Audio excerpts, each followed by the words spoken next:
Next, I'm just going to touch on the next phase, which is monitoring your progress. So now that you've got your documentation updated, well, hopefully you got updated, you've got some technology and your people training and all that sort of stuff in place, the next thing you need to do is ensure that you're continually monitoring your progress. The one thing we have to keep in mind when we talk about security is that it's not a one and done activity, right? To maintain protection, once you've established practices that govern the security of your technology and people, to maintain protection. Once you've established practices that govern the security of your technology and people, establish ongoing processes that address each and every one of these areas. So someone in your organization needs to be responsible for staying up to date on cybersecurity threats. A lot of organizations outsource this responsibility. So that could be to a partner, someone like us, that can absolutely fill in that role in keeping the organization cybersecurity aware about threats, latest things that are out there in the market, trends, etc. Ensure you have regular evaluation of the appropriateness of external partnerships, such as managed service providers, outsourced managed service providers, or managed security service providers. Right? Do they have the capability to manage your environment? Are they also a secure organization to do business with? Right? If you were to be audited, will they also stack up and be able to pass those particular audits and audit and compliance requirements that you may have?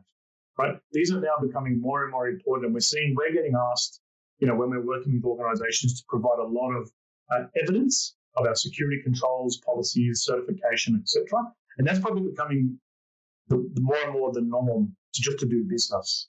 All right, so that's also very, very critical that you assess your partners.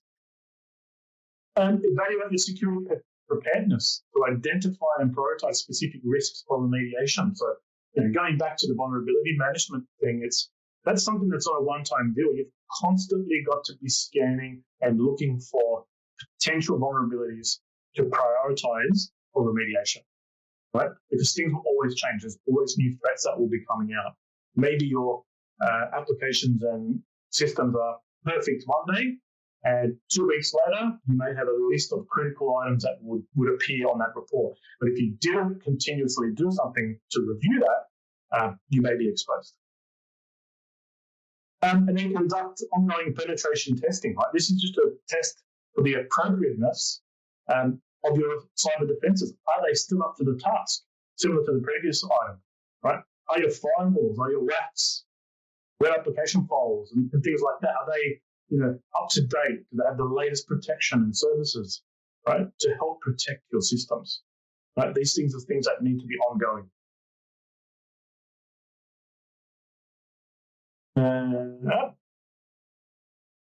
And then ensure that you have identified resources that will support you in responding to a cyber attack. Right? This is also a very critical item on the list. There's a lot of times we'll ask organizations, if there was to be an event for a cyber attack, what's your plan? Do you have a documented process? Do you have a team? Who's going to be doing what? 9 times out of 10, the answer is, it should be the IT guys will take care of this. And it's a bit loose and not really, locked down and documented very well. If anything, this is something that needs to be, these are all something that needs to be addressed, as part of the plan to help protect you guys as part of 2023. Document that. Who will be responsible for leading, not only from a troubleshooting perspective, but who are you going to consult with? Are you going to consult with security, an external partner? Is there a comms plan in place? Who do you need to communicate with? The next item there is, understand who you need to notify as well in the event of a breach. Right? So it's not just about internal comms to the internal business, but who else do you need to notify? Various authorities within your industry. Have you evaluated the appropriateness of standalone cyber insurance? So we get this a lot where customers might come to us and go, hey, we can't get cyber insurance this year because we failed their questioning audits, etc. We need to look at quickly implementing all these things, otherwise we can't get cyber insurance. That's becoming more and more, we're seeing a lot more of that basically. So ensuring that you have a plan, you have something like these initiatives that we're talking about today in place, whether it's in the works or about to happen, etc., will help you along that journey of obtaining cyber insurance, but also looking to reduce your cyber insurance premiums because they seem to be always skyrocketing in the other direction. So ensuring you have a lot of these things covered will try and keep your costs down as well. Lastly, and most importantly as well, is make sure you're measuring your cybersecurity posture against industry standards, right, and frameworks, right? It sounds simple enough, but it's amazing how when we ask customers, so what are you aligned towards?